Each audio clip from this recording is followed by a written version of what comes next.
All right, so next on our agenda is going to be Roxanne and Nate. Both are Army officers, and in the interest of full discussion, we want to have a little debate. So is disruptive thinking valuable to the military? So Roxanne's going to take the pro position, Nate's going to take the con position, I guess, and they're just going to discuss this. They have about 5 minutes of remarks, and then we'll open it up to the crowd to talk about this. What do you guys think? I know there's some critics here, which is great. We want to have those discussions and bring out those points and see where we're going from here. Their bios are in the packet that we sent out to y'all, so I'm not going to waste time doing that. But Roxanne and Nate, go ahead. Good morning. How's everybody doing this morning?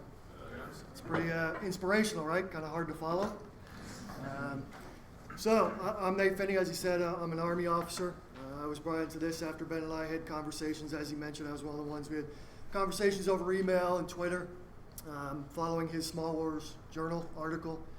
And really, we just wanted to discuss why are junior leaders so frustrated, right? And it really came down to the fact that we felt like we had the opportunity to be so innovative in the field, and yet we felt like I don't think there was any justification for it yet, but we felt like we might be constrained once we came back to garrison. Ben talked pretty well about that. So what Roxanne and I are going to do here today is essentially talk about disruptive thinking, because DEF has flowed out of disruptive thinking. So my position and the position of critique is essentially that disruptive thinking is negative. It has a negative connotation. But a lot of folks, particularly the senior leaders I've talked to from 06 and above, when they hear the term disruptive thinking, they think chaos. They think junior leaders really just griping and complaining. And you see a lot of that on blogs today. You can go to many different blogs, I'm not going to name any in particular, where you see junior officers just kind of venting. They don't really have anything constructive to say other than it's not working for me, right? So that is one of the main negative views of disruptive thinking. The other one is what Ben touched on at the very end, which is no action. Right? Guys can have good ideas, they can want to shake up the system, but as they try and institute those ideas, it really is just a good idea. Or they have no actual plan for action or buy-in or networks to actually execute that. So our question today, is that really applicable to the military? Is this disruption applicable to the military? So what I'm going to do real quick is just ask you, okay? Is disruptive thinking applicable to the military? Sir? Nodding your head? Absolutely.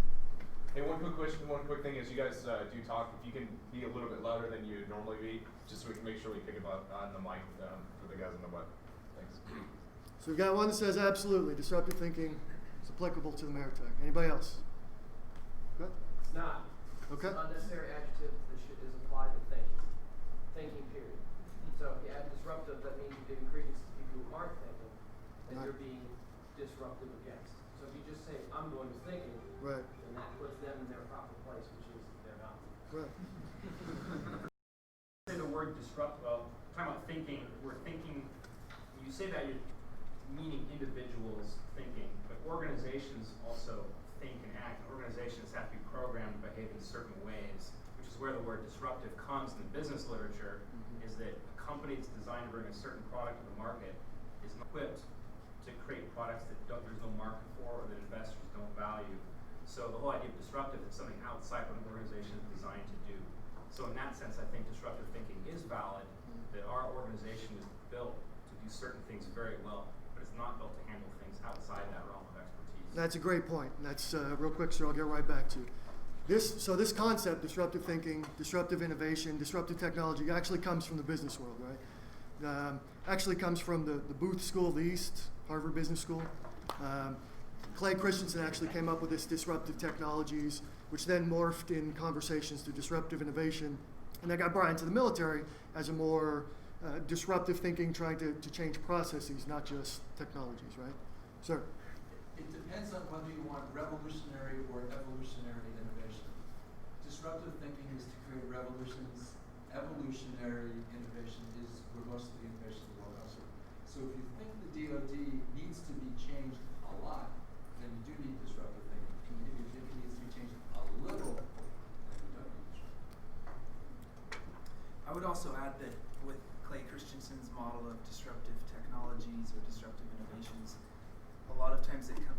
utilize cheaper, less effective products that eventually make their way into the market that didn't exist before.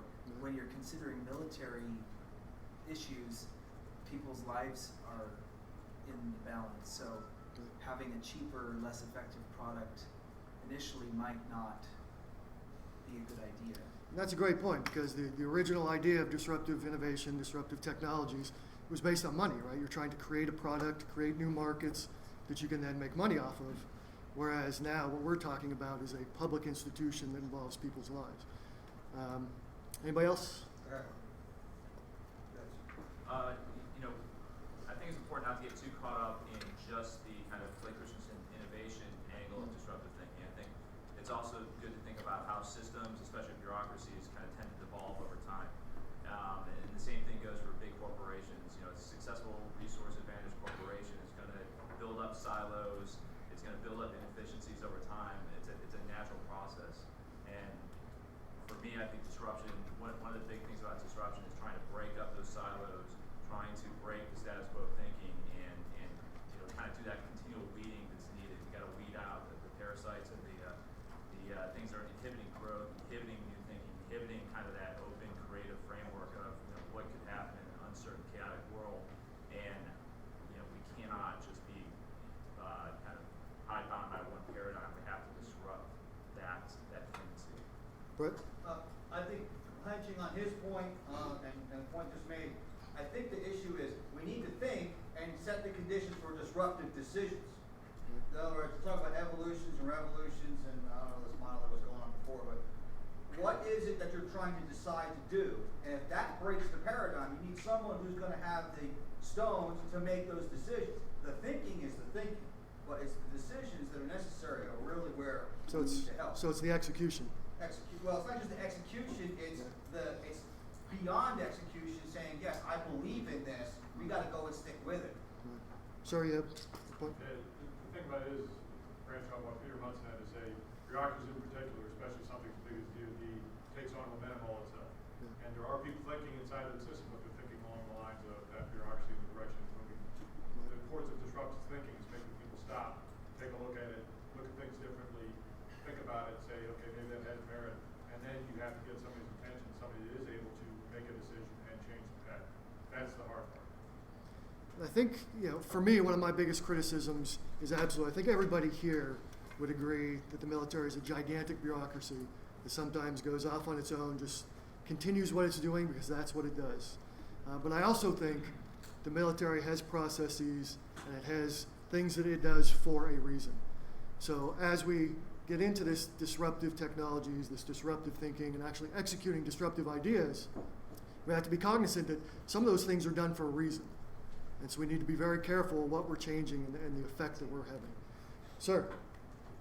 Yes, I think disruptive thinking is very good, but there's a problem with that, considering like the SBA, Small Business Development Centers. They always focus on business plans. Okay, you got disruptive thinking, and you create or make a business plan.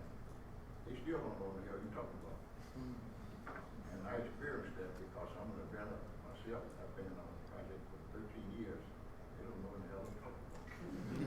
So I thought I'd throw that out to you because people that starting out, they're going to run across that. We got small business development centers all across the country.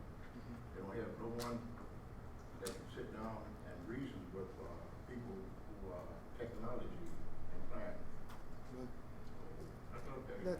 That's an interesting concept. I mean, when it comes down to it, disruptive thinking is a buzzword, right? It's a buzz phrase. We get those in the military all the time. So it's not so much what the word is, the words do matter. It's what that means to other people and what you try and do. So you have to be very careful in what you're saying and the words that you're using. So when I think of disruptive thinking, the disruptive portion, in my mind, means going against the grain of a rigid hierarchical organizational structure where ideas usually come from the top down.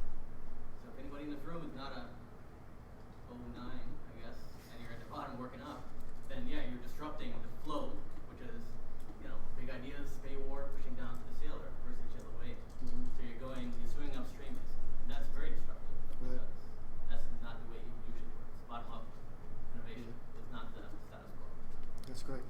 So, like, my opinion is that we absolutely need new ideas.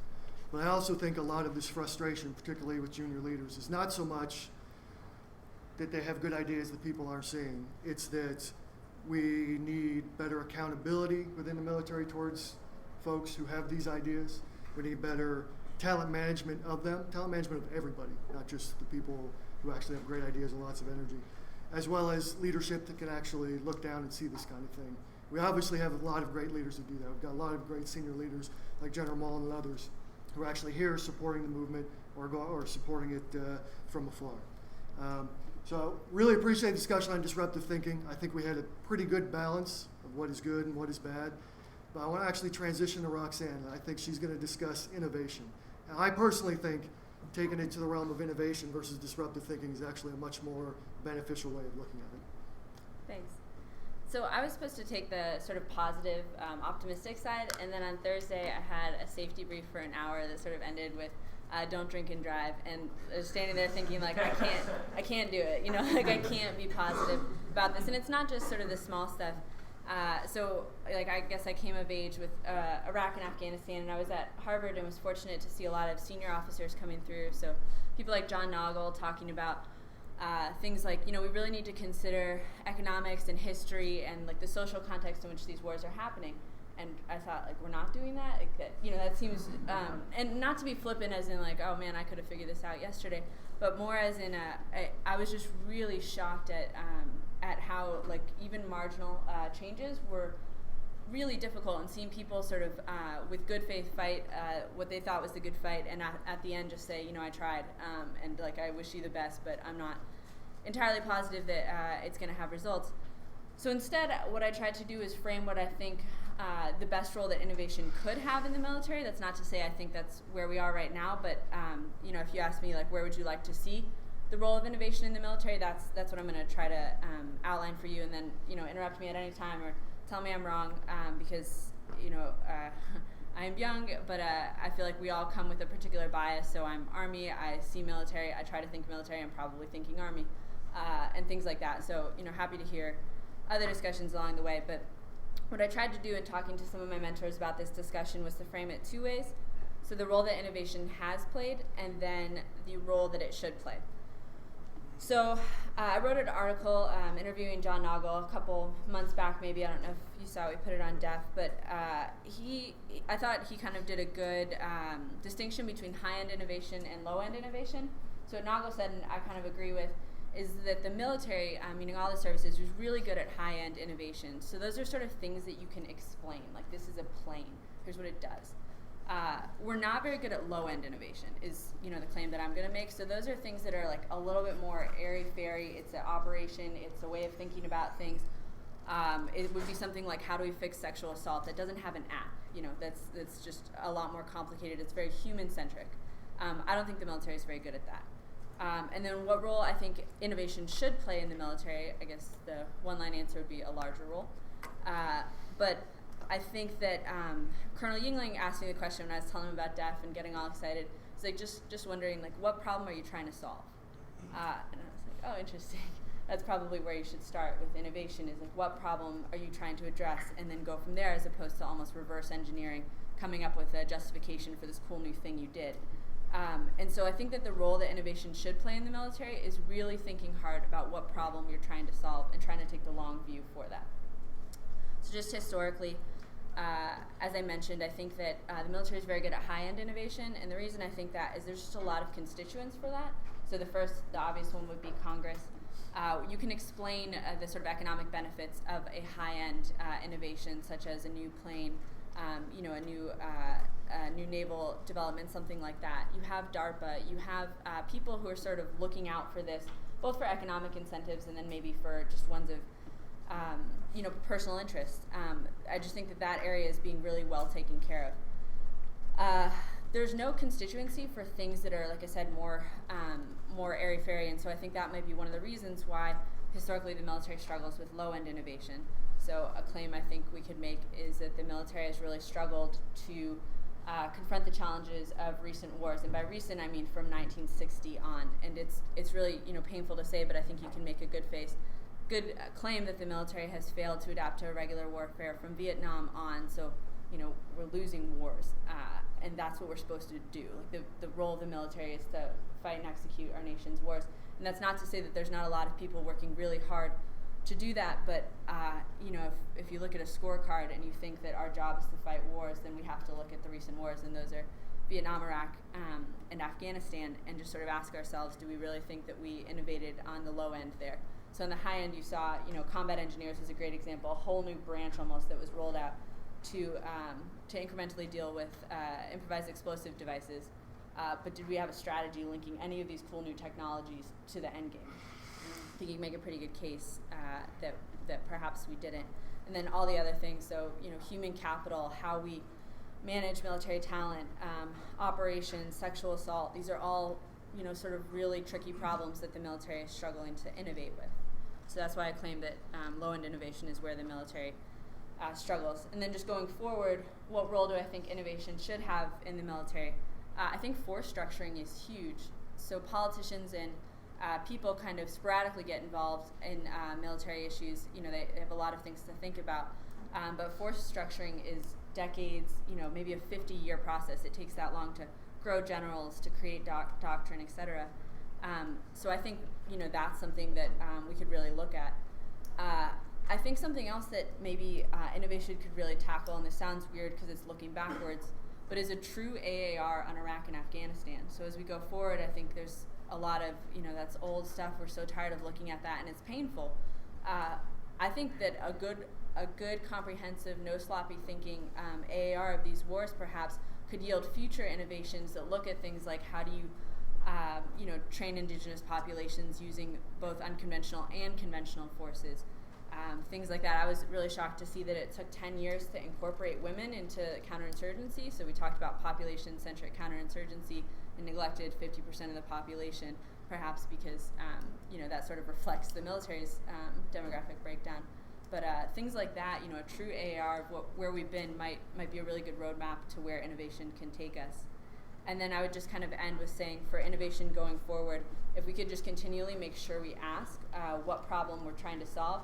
I don't know if you've ever seen when you give, sometimes they do like tests for IQ for young kids, and they give you something and they ask you like write down 100 different ways you could use this, toothpick or whatever it is. And I think the same is true of innovation. So you give someone something and they can find a reason why they need it or a way to use it or whatever. But you don't really want to retroactively justify an innovation. Instead, you want it to be a sort of organic process. So I need this because I need this, not I need this because I have it, and so I'll come up with a reason for it.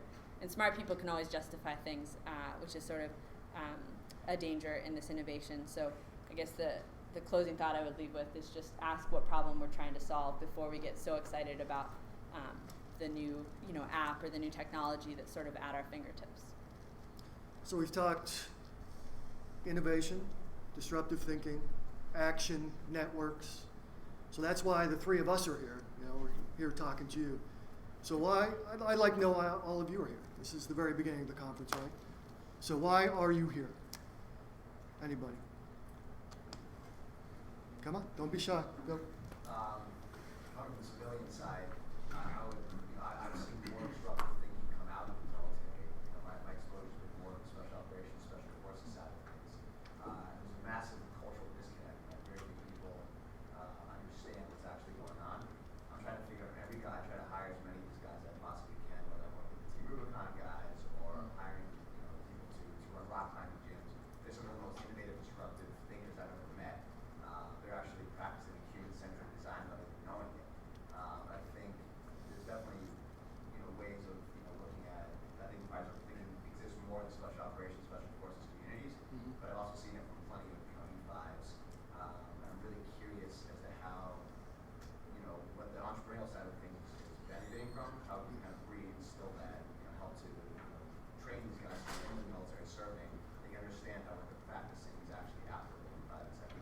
That's great. So talent management, essentially. Okay, great. Who else? Just being in the Army, a lot of times there's so many requirements of us on a day-to-day basis. And I think a lot of times we mistake activity for progress. And so since I've started reaching out to guys like Jeff Gilmore, Nate Finney, Ben Kohlmann, Troy Peterson in the room, I started taking a look back for what I'm doing, and kind of looking outside my little piece of the pie, and just to advance the profession, and kind of see that in the room today. So that's why I came. I think when everybody puts their brain power together, we might be able to rise above the hive, start pushing that progress forward. Right. Taking directly from that, I work as, I'm on the civilian side doing research for the Office of Naval Research, and then all my buddies who just graduated in the last 2 years are now JOs in one branch or another.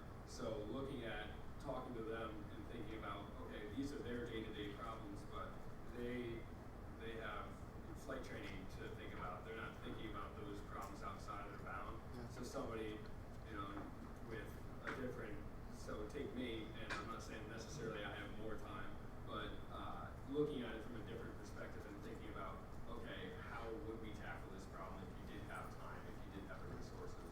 So I think that it's definitely something that needs to be taken into consideration at all levels on the hierarchy and at the same level, but in different groups. Right. Who else? Why are you here? Sir. I'm here because I think the speed of innovation within the DoD can be accelerated by 2 orders of magnitude.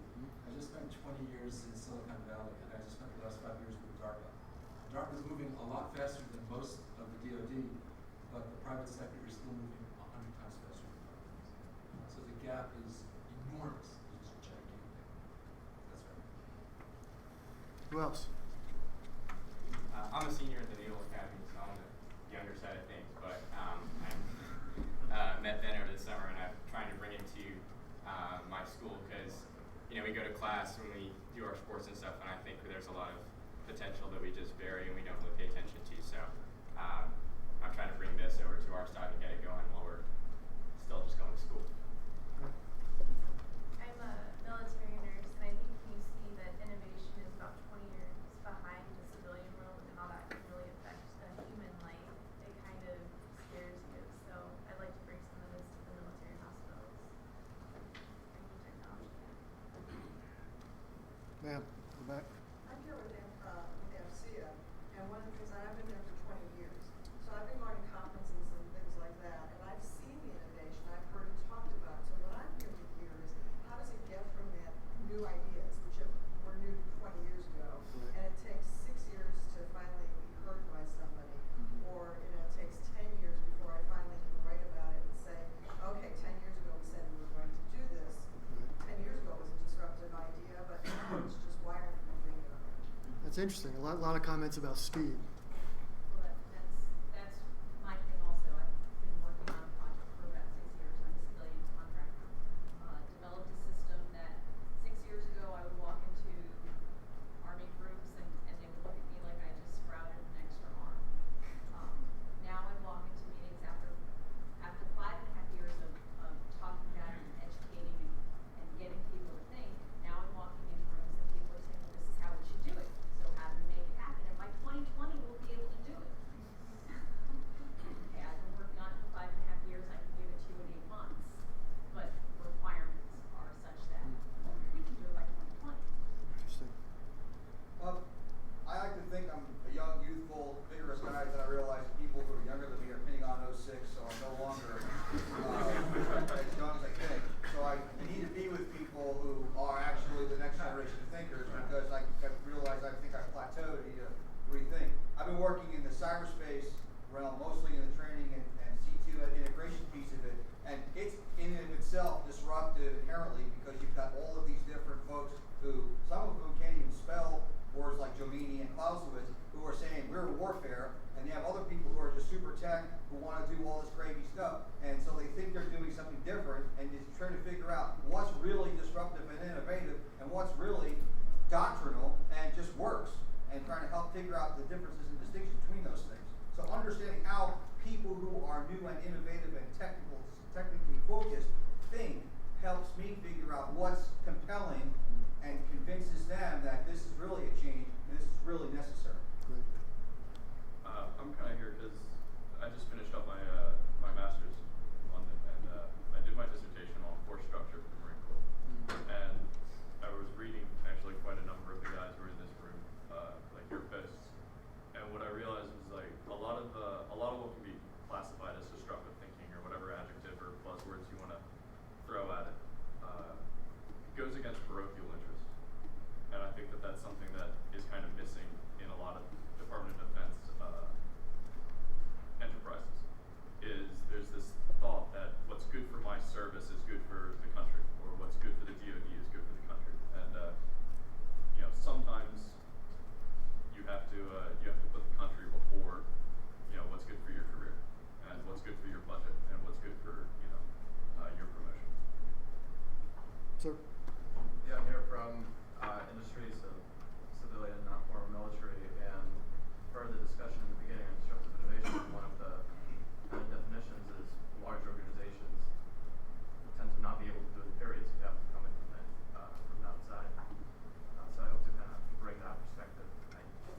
retired military and I'm still in business. And I'm very interested to hear how, when you go from ideation to execution, how you deal with the constraints that are placed on the military. And you can talk about all the different constraints. Legally, socially, organization. I'm very interested to hear how the group thinks about attacking the constraints that are placed on you. Great. I work at Untitled, which is an organization that the CIA set up in the late 90s to bring innovations from Silicon Valley into the intelligence community. And in a prior life, I was actually a fire team leader, so I was enlisted in the Marine Corps. And I think back to what the CIA, I think to what the CIA has done now to bring innovation into the intelligence community, map that against some of the frustrations I had as a fire team leader in trying to bring basic innovations to the Marines that had in Afghanistan. And I heard about this forum where a bunch of officers were working together and talk about that. So, I've probably never been in a room with this many officers in my life. I wanted to see what that conversation around innovation in the military was going to look like. That's great. I'm glad we have some enlisted perspective, definitely, sir. Hey, just as you guys talk, please keep the volume up so people back home can hear you. Thanks. I would say that innovation is no good unless you come up with some type of prototype so that you bring it into the physical world or the equipment. In Chicago, we have an innovation center on the west side of Chicago, and we also have an inventive organization. So I've been through lots of that, and I'll just listen to you when you're talking about innovation. It's just in your head. You got to bring it out in the physical world. You got to have a virtual reality type of prototype or physical one, so you can see it. And when you can see it, then you can compare it with what you're thinking. See what I mean? Absolutely. All right. So last one, sir. Thanks. I'm really going to disappoint verbally because I'm an academic, so I don't actually make anything. In my role at the University of Texas, I'm studying military innovation. I'm writing a doctoral dissertation right now on particular aspects of military innovation. I'm standard to see in my spare time, and I write about that quite a bit there. So I'm going to listen to what you all experience so I get some actual substance. That's great. I would ask that all of you, as we go forward, just think about why you're here. A lot of us came because we thought it sounded cool, but all of us paid money to come here. So I think that you think about what problem you're trying to solve, who you're trying to meet, just why you're here. So thank you all for coming. I really appreciate it. As Ben said, you guys all paid money out of your own pocket just to meet each other and actually get some ideas going. So thank you very much.